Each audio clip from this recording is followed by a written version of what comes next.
What is up, everybody? Skratch coming up with another Raid Shadow Legends video. It seems like Plarium wants us to unleash the Kraken, our inner Krakens, because we have some crazy events starting this weekend. At least I think it's crazy.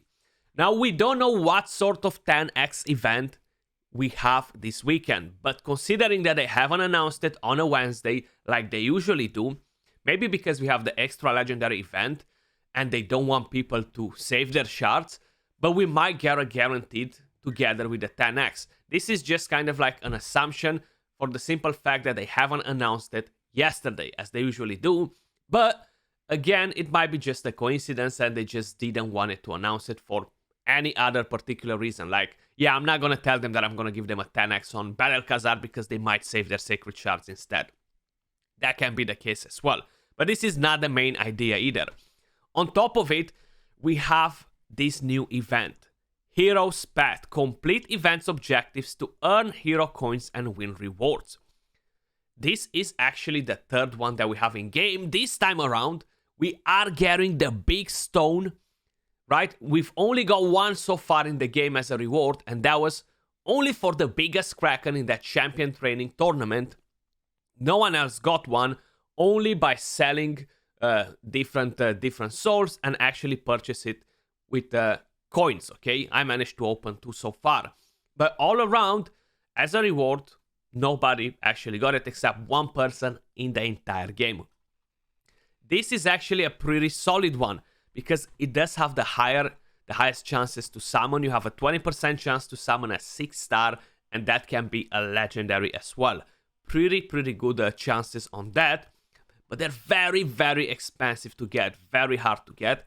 So I'm very curious to see at what sort of price they're actually valuing the Eternal Soulstone. If we're gonna have a quick look at the very first Path of Light event. So this guy actually explains it on Reddit. I was just looking to find a picture.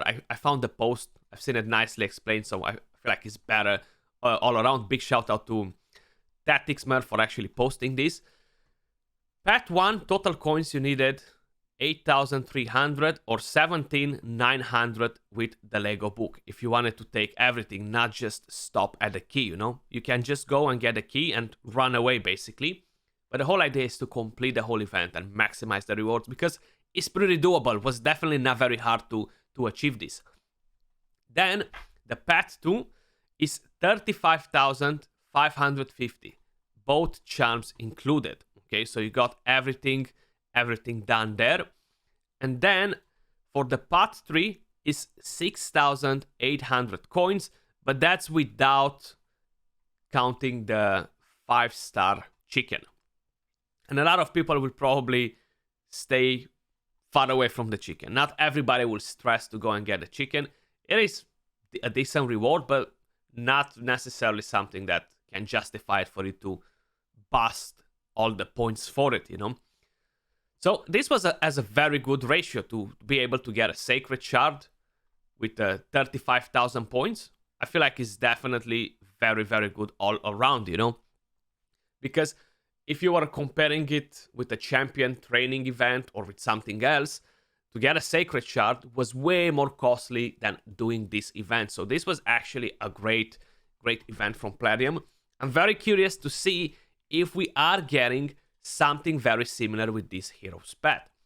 Like, we pretty much have the same sort of rewards. We have Chaos Ores, we have Legendary Skill Tomes, but we have the massive stone.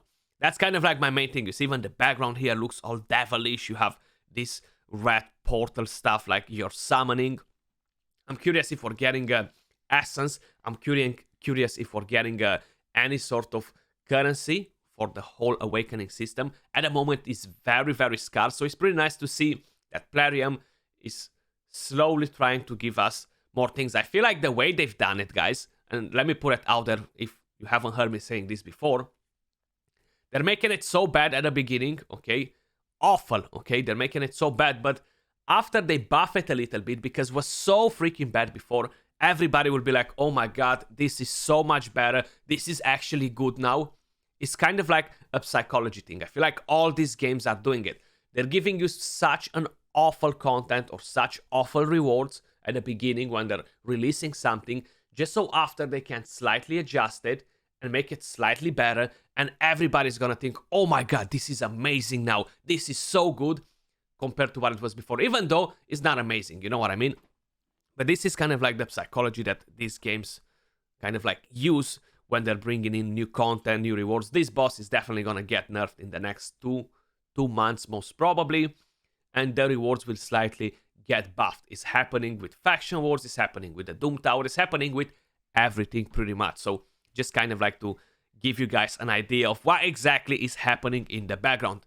Either way, I'm very curious to see at what sort of price they're valuing the Eternal Soulstone. I really think that if they would put it as an offer, probably this will be around $30 to $40 a pop. A Sacred Shard is around 20, an Ancient Shard is around $1 a pop, but they're selling you the Mortal Stones for like $1.50, something like that, which is pretty crazy.